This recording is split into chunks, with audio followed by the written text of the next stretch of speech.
अंजलि को देखने के लिए अंकित अपने पूरे परिवार के साथ उसके घर आया। अंजलि ने सबको प्रणाम किया और सबके लिए चाय और पकौड़े लेकर आई। कुछ देर बाद, हमें आपकी बेटी बहुत पसंद आई, बड़ी संस्कारी है। लेकिन आपने ये लहंगा चोली क्यों पहना है?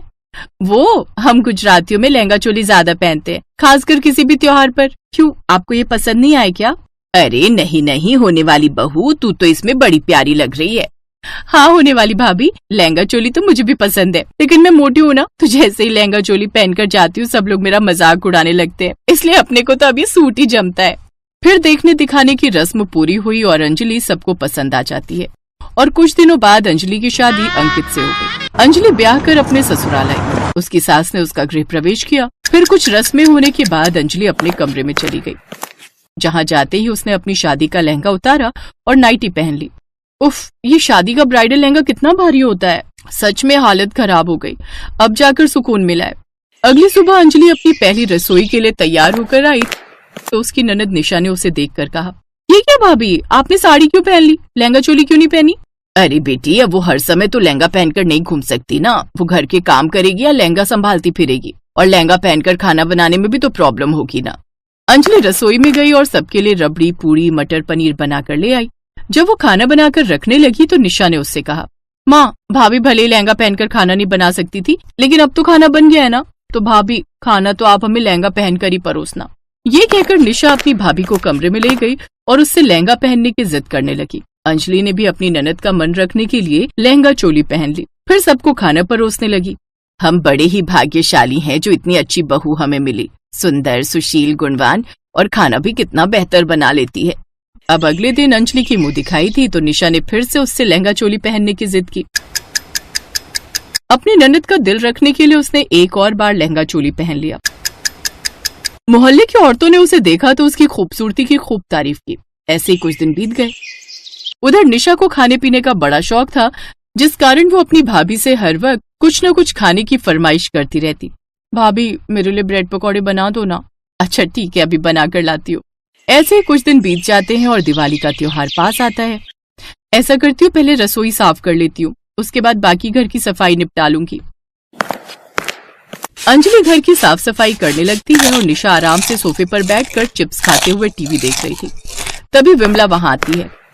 अरे मोटो, तू भी अपनी भाभी की कुछ मदद कर दे, जब देखो बस ठूसते ही रहती है। उसकी पहली दिवाली है इस घर में और तू है कि। कोई बात नहीं माँ जी, मैं कर लूंगी। निशा अपनी माँ की बातों को इग्नोर करती है। अंजलि सारे घर की सफाई अकेले ही करती है। फिर शाम को वो और निशा दिवाली शॉपिंग पर जाते हैं, जहाँ हर तरफ दिवाली की रौनक थी। निशा को एक लहंगा बड़ा पसंद आता है और वो अपनी भाभी से जिद करती है कि वो दिवाली पर वही लहंगा पहने। अपनी ननद के कहने पर अंजलि वो लहंगा खरीद लेती है। फिर अगले दिन वो सारे घर की सजावट करते हैं।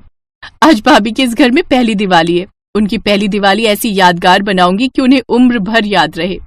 शाम को अंजलि तरह तरह के पकवान बनाकर तैयार कर लेती है। सभी तैयार होकर एक साथ लक्ष्मी पूजन करते हैं और उसके बाद सब एक साथ आंगन में आकर पटाखे जलाने लगते हैं। सब दिवाली की मस्ती में मगन होते हैं कि तभी निशा चुपके से अंजलि के पास पटाखा लगा देती है, जिससे उसके लहंगे में आग लग जाती है। बचाओ बचाओ! फिर निशा जल्दी से अपनी भाभी का लहंगा खींच देती है। अंजलि का लहंगा नीचे गिर जाता है, लेकिन वो तो शुक्र था कि उसने अंदर जीन्स पहनी हुई थी। अच्छा हुआ निशा जो तूने बहू को बचा लिया। माँ, बचाया नहीं बल्कि उसको बदनाम करने की कोशिश की। मैंने देखा उसने जानबूझकर उसके लहंगे में आग लगाई है और फिर उसको खींचा। बोलो निशा, तुमने ऐसा क्यों किया? बोलो, नहीं तो लगाऊंगा खींच के। अरे नहीं नहीं, उसे मत मारिए। अपनी भाभी की बात सुनकर निशा को अपनी गलती का एहसास हुआ और उसने रोते हुए सबसे माफी मांगी। मुझे माफ कर दीजिए, आप सब हमेशा भाभी की खूबसूरती की तारीफ करते रहते थे और जब से वो यहाँ आई है उन्हीं के गुणगान करते रहते हैं। माँ भी उन्हीं की तरफदारी करती थी। मैं उन्हें बेइज्जत करना चाहती थी, इसलिए हमेशा उनसे लहंगा चोली पहनने की जिद करती ताकि मैं उनके लहंगा खींचकर उन्हें अच्छा सबक सिखा सकूं। ये सब मैंने जलन में आकर किया। मुझे माफ कर दीजिए भाभी, सच में आप बहुत अच्छी है। फिर अंजलि निशा को माफ कर देती है और उसे गले लगा लेती है। फिर सभी मिलकर एक साथ दिवाली मनाते हैं।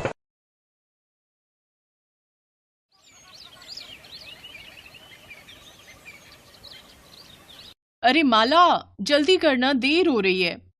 बस भाभी आ गई, मैं जरा चप्पल पहन लूं। जल्दी आजा, नहीं तो तेरे भैया गुस्सा करेंगे। आ गई भाभी। भाभी, आज साइकिल पर पीछे मैं बैठूंगी। अच्छा दादी, और मैं कहाँ बैठूंगी? आप आगे बैठ जाओ ना, जैसे मैं बैठती हूँ। हट पगली, साइकिल पर आगे छोटे बच्चे बैठते हैं, बड़े नहीं। ये कहानी है माला और सरिता की। माला और किशन भाई बहन थे। कुछ साल पहले एक हादसे में माला के माता पिता की मौत हो गई। तभी से किशन ने माला की सारी जिम्मेदारी उठा ली। माला को माँ और भाभी का प्यार मिले, इसलिए किशन ने सरिता से शादी कर ली। सरिता ने भी माला को अपनी बेटी ही मान लिया। वो माला पर जान छिड़कती थी। उस दिन किशन, माला और सरिता गांव में ही एक शादी में जा रहे थे। फिर शादी में खाना खाते हुए, भाभी ये दुल्हन ने क्या पहना हुआ है? ये लहंगा है। अब तेरे पास भी तो है वो हरा वाला। नहीं, लेकिन ये तो उसके जैसा बिल्कुल नहीं है। क्योंकि ये दुल्हन का लहंगा है और बहुत महंगा भी आता है। अच्छा, तो कितने का मिलता है ये वाला लहंगा भाभी? अरे तू ऐसे क्यों पूछ रही है? जब मेरी शादी होगी ना, तो आप मुझे ये लेकर दोगी? हाँ हाँ, क्यों नहीं दूंगी। मेरी लाडो दुल्हन बनकर कितनी सुंदर लगेगी। कितनी अच्छी हो भाभी आप। रुको, इसी बात पर मैं आपके लिए एक और रसगुल्ला लेकर आती हूँ। अच्छा, चंट कहीं की। माला और सरिता जिस शादी में गए थे, वो गांव के जमींदार की बेटी की शादी थी। जमींदार के पास पैसों की कमी तो थी नहीं, इसलिए उसने अपनी बेटी के लिए शहर से बहुत ही महंगा ब्राइडल लहंगा सिलवाया था। पर यह बात छोटी माला को कहाँ समझ आती, लेकिन सरिता के दिमाग में ये बात घर कर गई थी।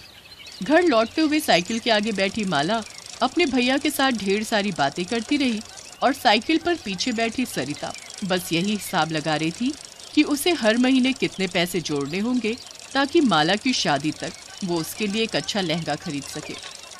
वक्त गुजरता गया और फिर एक दिन, डॉक्टर साहब, वो ठीक तो है ना? इन्हें सांप ने काटा है। जहर काफी फैल गया है। हमें इन्हें बचाने के लिए शहर से कुछ इंजेक्शंस मंगाने पड़ेंगे। आप एक काम करिए, 15,000 रुपए जितना जल्दी हो सके काउंटर पर जमा करा दीजिए। किशन जब खेतों में काम कर रहा था, तभी उसे एक जहरीले सांप ने काट लिया था। उसके साथी उसे अस्पताल तो ले आए, लेकिन डॉक्टर ने ऐसी बात कह दी थी जिसके बाद सरिता सोच में पड़ गई। सरिता के पास पैसे थे, मगर वो उसने माला के लहंगे के लिए बचा कर रखे थे। लेकिन इस वक्त किशन का इलाज ज्यादा जरूरी था। सरिता ने सारे पैसे अस्पताल में जमा कर दिए। इस तरह किशन की जान तो बच गई, लेकिन वो पहले से बहुत कमजोर हो गया। फिर डॉक्टर ने सरिता से कहा, देखिए, इनकी जान तो बच गई है, लेकिन 3-4 महीने इनसे कोई भारी काम मत करवाना। ये झेल नहीं पाएंगे। इनकी सेवा करो और खूब खिलाई पिलाई भी करनी होगी। जी डॉक्टर साहब। उस दिन से सरिता पर घर चलाने की पूरी जिम्मेदारी आ गई।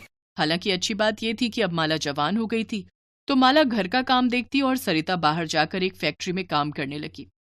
तभी एक दिन फैक्ट्री से लौटते हुए माला को रास्ते में एक बहुत बड़ी दर्जी की दुकान दिखी, जिसके बाहर बड़े सुंदर लहंगे टंगे हुए थे। सरिता जानती थी कि वो लहंगे बहुत महंगे होंगे और वो उसे खरीद नहीं पाएगी, लेकिन तभी उसे कुछ सूझा। नमस्ते सेठ जी। नमस्ते नमस्ते, बताओ क्या चाहिए? नहीं सेठ जी, मैं कुछ खरीदने नहीं आई हूँ, मैं तो काम मांगने आई हूँ। अच्छा, वैसे मेरे यहाँ एक मशीन खाली तो है। तुम्हें सिलाई आती है? आती तो नहीं है सेठ जी, पर राम कसम बहुत मेहनत करूंगी, जल्दी से जल्दी सीख लूंगी। चाहे तो मुझे आप पैसे मत देना, बस बढ़िया लहंगा सिलना सिखा देना। सरिता की आंखों में सच्चाई देखकर सेठ ने उसे काम पर रख लिया। अगले ही दिन से सरिता उस दुकान के काबिल दर्जियों से सिलाई सीखने लगी। वो सिलाई के काम के साथ साथ दुकान की साफ सफाई भी करती। उसकी मेहनत से सेठ बहुत खुश था। फिर ठीक 1 महीने बाद, हाँ भाई सरिता, कुछ सीखा तुमने? आज 1 महीना हो गया तुम्हें? जी सेठ जी, देखिए ये मैंने सिला है। सरिता के हाथों में एक बहुत ही प्यारा लहंगा था। उस लहंगे को देखकर सेठ बहुत खुश हुआ और फिर कुछ सोचकर बोला, सरिता, ये तो बहुत बढ़िया है, मगर इसमें कढ़ाई का काम थोड़ा कम होना चाहिए था। उससे क्या होता है कि एक तो तुम्हारी मेहनत भी कम लगती और हम इसे थोड़ा सस्ता भी बेच सकते थे, और दूसरी बात की डिजाइन भी खिल कर आता। जी, मैं आगे से ध्यान रखूंगी। ऐसे ही मेहनत करती रहो, और ये लो तुम्हारी पहली पगार। इतना कहकर सेठ ने सरिता के हाथों में 10,000 रुपए रख दिए। सरिता को इसकी उम्मीद नहीं थी। उसने फौरन घर के लिए ढेर सारा राशन खरीद लिया। इधर किशन भी अब ठीक हो चुका था और अपने काम पर भी जाने लगा। इस बीच माला की शादी तय हो गई, लेकिन माला जानती थी कि उसके भाई भाभी कितनी मुश्किलों से घर का खर्च चला रहे थे। उसकी बचपन से बस एक ही ख्वाहिश थी कि वो अपनी शादी में बढ़िया लहंगा पहने, लेकिन बचपन की जिद को जवानी की समझदारी ने दबा दिया। उसने अपना मन मार लिया और किसी से कुछ नहीं कहा। ऐसे ही कुछ और वक्त बीता और फिर माला की शादी का दिन भी आ गया। माला, माला, दरवाजा खोल जल्दी। जी भाभी। देखो भाभी, ये साड़ी मुझ पर जच रही है ना? सुंदर लग रही हूं ना? अरे पगली, इतनी बड़ी भी नहीं हुई कि अपनी भाभी से कुछ छुपा पाए। सेठ जी अंदर आ जाइए, ये है मेरी गुड़िया। शादी बहुत बहुत मुबारक हो बेटी। शुक्रिया सेठ जी। खुश रहो। और ये लो, ये तुम्हारी भाभी की तरफ से तुम्हारे लिए तोहफा। माला ने फौरन उस थैले को खोला तो उसमें बहुत ही खूबसूरत लहंगा था। माला कुछ न कह सकी, वो बस सरिता की तरफ देखकर रोई जा रही थी। और फिर तुम्हें पता है बेटी, तुम शादी में बढ़िया लहंगा पहन सको, इसके लिए तुम्हारी भाभी ने मेरी दुकान पर काम करना शुरू किया। दिन रात सिलाई का काम सीखा और फिर हर रोज थोड़ा थोड़ा करके इसने अपने हाथों से तुम्हारे लिए ये लहंगा सिला है। पर सेठ जी, आपके बिना ये मुमकिन ना हो पाता। अरे मैंने तो सिर्फ तुम्हें कपड़ा दिया, लेकिन तुमने अपना सब कुछ दे दिया इसमें। ये लहंगा सच में अनमोल है। मुझे नहीं पता कि इस गांव में इतना महंगा लहंगा आज तक किसी दुल्हन ने पहना है कि नहीं। नहीं पहना होगा सेठ जी, क्योंकि किसी भी दुल्हन के पास इतना प्यार करने वाली माँ जैसी भाभी थोड़ी ही होगी। भाभी,